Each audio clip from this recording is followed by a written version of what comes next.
Hello and welcome to Rajya Sabha Television. You're watching a brand new edition of India's World with me, Frank Razan Pereira. The International Monetary Fund launched formal bailout talks with Pakistan on Thursday, and IMF Managing Director Christine Lagarde said she would require absolute transparency on Pakistan's debts, including those owed to China. On this edition of India's World, we will analyze IMF's scrutiny for Pakistan. Joining me on the program today are Prabhu Dayal, former ambassador, Professor Sreeram Chaulia, Dean, Jindal School of International Studies, and Saikat Datta, South Asia Editor, Asia Times. Thank you to all my guests for joining me on this edition of India's World. Taking a cue from what the ambassador just said, Professor, how concerned should India be, do you think? More so because everyone's calling Imran Khan a puppet in the hands of the ISI and the Pakistani army. Frank, the share of the federal budget in Pakistan goes to the military anywhere between 50 to 75%. And it's mostly unaccountable, and nobody even dares to ask. And you're right that Imran Khan, because he's beholden to the military, cannot even challenge that. So what is the scope for reforms? I mean, the IMF always says when we bail out a country, especially a serial debtor like Pakistan, the thing they insist upon are reforms. And number one is cutting state spending. And number two, greater transparency in government projects. Number three, improving the tax collection. The tax to GDP ratio of Pakistan is like 10%. 10%, yeah. It's one of the lowest in the world. For relative comparison, India is at least 21%. We are not great, but relatively far better. So if you look at these conditions and the reform requirements, the military is the biggest hurdle to, as Ambassador was saying, to actually improving their lot and to get going in terms of a fast growth trajectory, which they lack. But Imran Khan is unable to actually tackle this big structural obstacle because he's part of that establishment. He is not an anti-establishment figure who represents the society per se. We all know how he came to power. So the biggest problem I think they have is the money going down the drain frequently and no major reforms happening. You look at classic sectors of Pakistan that had a promise, for example, to improve export revenues and generate wealth and jobs for the people. Textiles, textbook case where at one time they were actually had more potential and capacity for production and export than Bangladesh. Today Bangladesh left them far behind, you see. So the governance deficit is so deep, and this Naya Pakistan of Imran Khan is proving out to be no different from any of the older ones. So they are simply unable, it's like they're caught in a kind of a vicious cycle. So 13th bailout, and then there will be more, and they are saying that this is going to be the last. But the point is, the Chinese, on the other hand, or the Saudi or UAE, have very much more political conditions, which will be, suicidal for Imran Khan to take. So therefore, after all the bravado and the chutzpah that he tried to say, in fact, he claimed that IMF bailout is suicide, but now he's committing that suicide because he has no option. As Ambassador said, the Saudi want them to join an anti-Iranian movement. The Chinese already have, actually worsened the economic situation. A lot of the current account deficit in Pakistan, for example, which is the reason for this macroeconomic crisis and the bailout, is on account of importing the machinery and equipment from the Chinese for Belt and Road projects.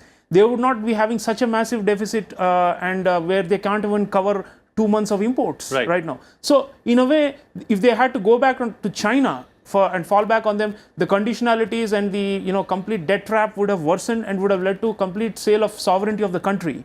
So on the other hand, the Saudi and UAE were not there, and therefore they had no other option but to go back hat in hand. So for all the bluster during election time of Imran Khan, it turns out that he has no good options. And frankly, even after receiving the money, we are going to see the same show over and over again, which is this vicious cycle. Okay.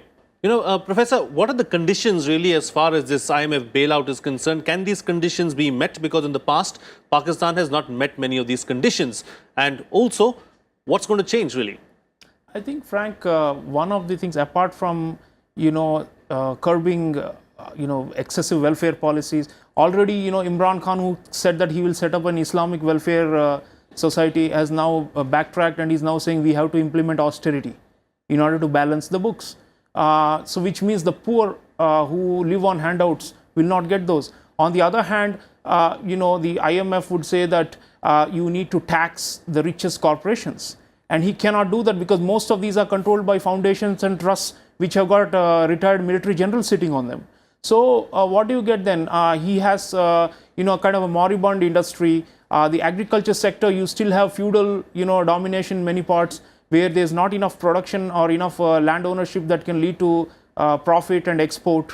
So they are stuck with these things. And I think usually when you look at a country like, for example, Argentina, that's another case that has frequently received IMF bailouts historically and has mismanaged its economy. The one and only, the crux of the matter is poor governance and lack of accountability. And the elites usually get away and they still live luxurious lives, but the gap with the middle and the working class is massive.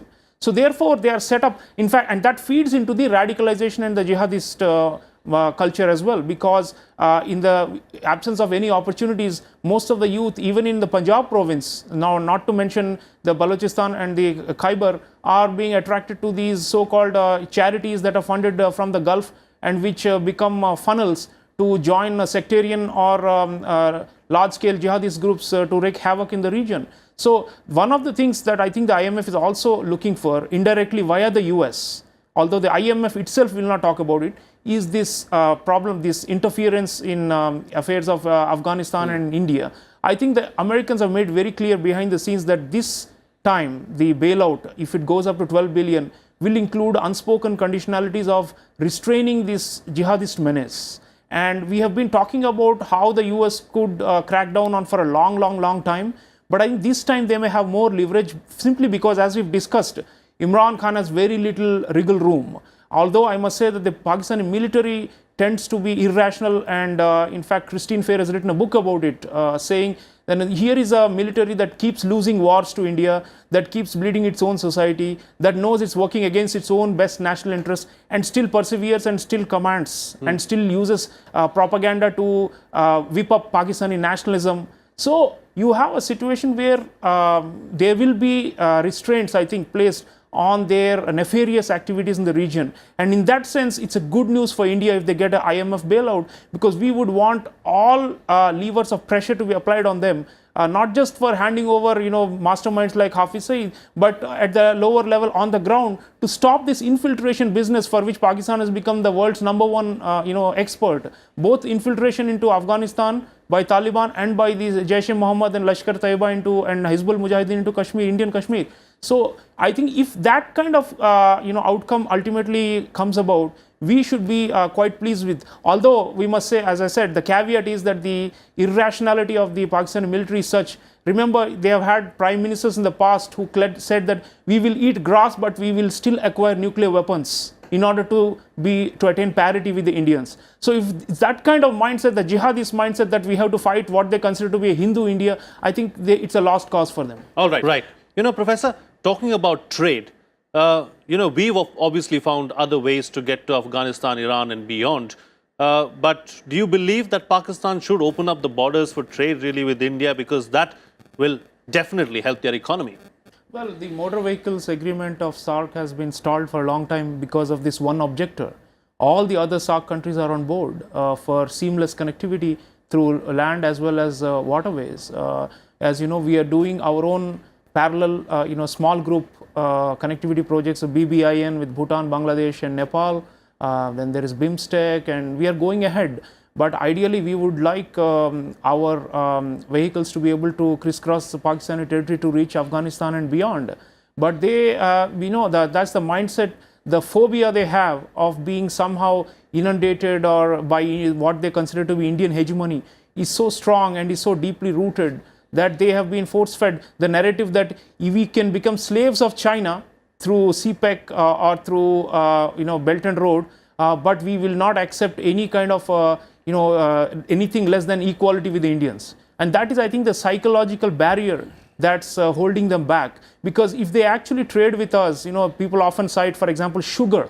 Pakistan has got a huge, sugar production, but they would rather be able to trade with us rather than selling it to some Gulf countries which are far away. In terms of trade depends also on the cost of transport, and it's a rational thing for them to work with their neighbors. But that's lacking this rationality. What has happened is they have been hacking at their own feet with the sole objective of somehow, it's like cut my nose to spite your face, and that's always been that obsession for somehow preventing India from rising. And in fact, the CPEC must be also put in that context, Frank, for our audiences. Why has China historically, not just with CPEC but even before, always been the so-called all-weather ally of Pakistan? They have this joint objective of preventing or hemming down India and tying it down in the region so it doesn't become an equal of China or a great power.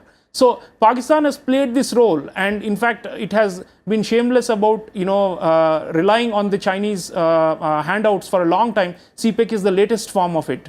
But the point is, if they could actually develop some kind of a democratic system where there is civilian accountability and where people actually ask about what are the costs we are losing for not being fully part of SAFTA, for example. That's when because usually the debate in Pakistan, even on the MFN status for India, for example, for trade, is always surrounding the chambers of commerce and some elite business people. Right. And that's the lack of democracy. If you solve that, I think they have fixed more or less the whole problem. There's no debt issue then. 10 seconds, only 10 seconds, Professor. Yeah. Self-criticism is the way to reform and to improve yourself. Imran Khan has been lashing against the West and against India and all these, so-called, enemies of the Pakistani Qawm. I think they need to look inwards, and that's the starting point for them to be on the better track. All right. On that note, then we'll call it a wrap on this edition of India's World. Thank you to all my guests for joining me on the program and putting things into perspective.